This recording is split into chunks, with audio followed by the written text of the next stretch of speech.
Well, here we go. Good morning and welcome to CBS News Mornings. It is 7 o'clock here in New York City. I'm Anne-Marie Green, and it's primary day in New Hampshire. The polls are open and the first votes are in as Donald Trump and Nikki Haley fight for the GOP nomination. Each and every one of you is going to cast the most important vote of your entire life. This is a very, very important vote. When you step into that voting booth, you're going to be signaling that we want crooked Joe Biden, the worst president in the history of our country. We got to get him out. Well, Donald Trump made his final primary pitch to voters in New Hampshire last night, surrounded by former opponents. He'd like a big enough win to essentially shut down the entire primary process. But his rival, Nikki Haley, has already pulled out a sweeping victory in the small but mighty community of Dixville Notch. She won support from all 6 registered voters there. It's tradition for the tiny resort township to vote first at midnight, but she'll need a lot more than that to catch up with former President Donald Trump, who's way out ahead in all of the polls. The latest numbers show Trump with a big advantage in New Hampshire, just over half of the projected Republican vote. Nikki Haley has just under 35%. Last night, she weighed in on Trump and his mental fitness during a conversation with our Norah O'Donnell during a campaign stop. You wanted a 2-person race. Now you have it. How do you win it? I mean, we feel really good. You know, the goal was always to be strong in Iowa. We started at 2%. We finished with 20%. Now it's to be stronger in New Hampshire and then to get even stronger in South Carolina. Is Donald Trump mentally fit to be president? I think he's mentally fit, but I think he's declining.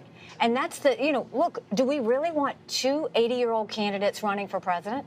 Because the concern I have is look at Joe Biden 2 years ago. Look at how much he's declined in these 2 years.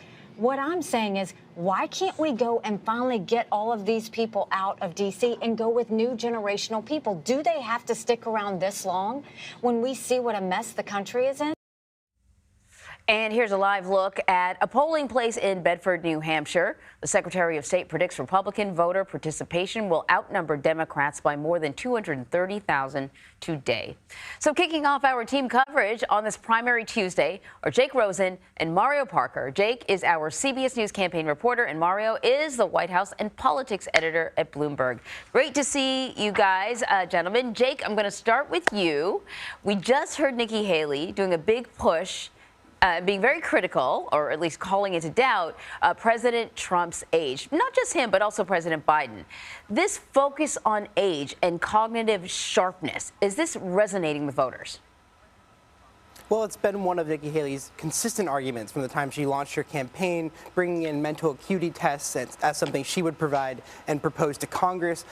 I think that's kind of across the board what I've experienced up here in New Hampshire. There is this disconnect with an older generation of politicians, and there's a disconnect with 2 older politicians that America had already decided on just 3.5 years ago. But I think the big thing for her going forward is whether she can kind of parse out those attacks with kind of pulling away some Trump supporters that she really needs to do today. You just mentioned those poll results. She needs high turnout and some Trump supporters to kind of break at the last minute in her favor to put up a strong fight today.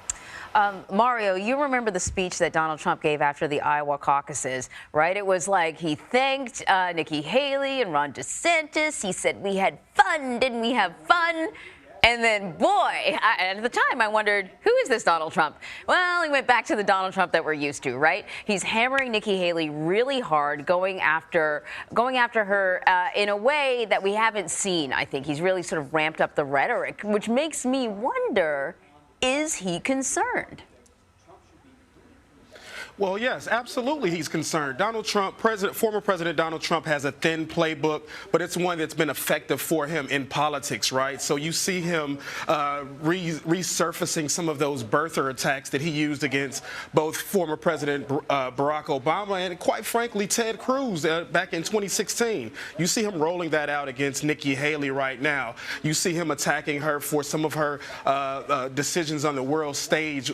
He's trying to make her sound like a globalist, for example, just othering her.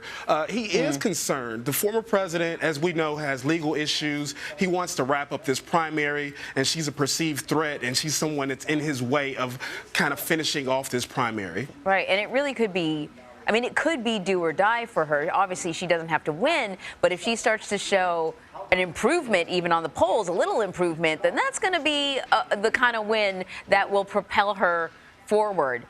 Jake, can we talk a little bit about Dixville Notch? All right, they vote at midnight. There's always like 900 cameras there. It's like a big photo op. We love this place in the media.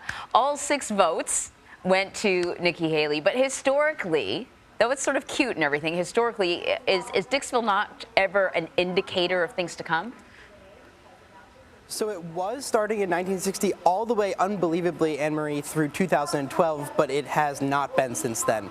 The population has shifted a little bit just in terms of size, and we saw, especially in the Democratic primary in 2020, some write-in votes for some write-in votes and some votes for Michael Bloomberg. Obviously, he did not win up here, and I think the big thing to remember, it's just 6 votes, but it is 6 votes for Nikki Haley, and that's something that she needs to continue. She just can't have any kind of breakage for Donald Trump. People breaking from Ron DeSantis' camp, Vivek Ramaswamy's camp, and potentially Chris Christie's camp.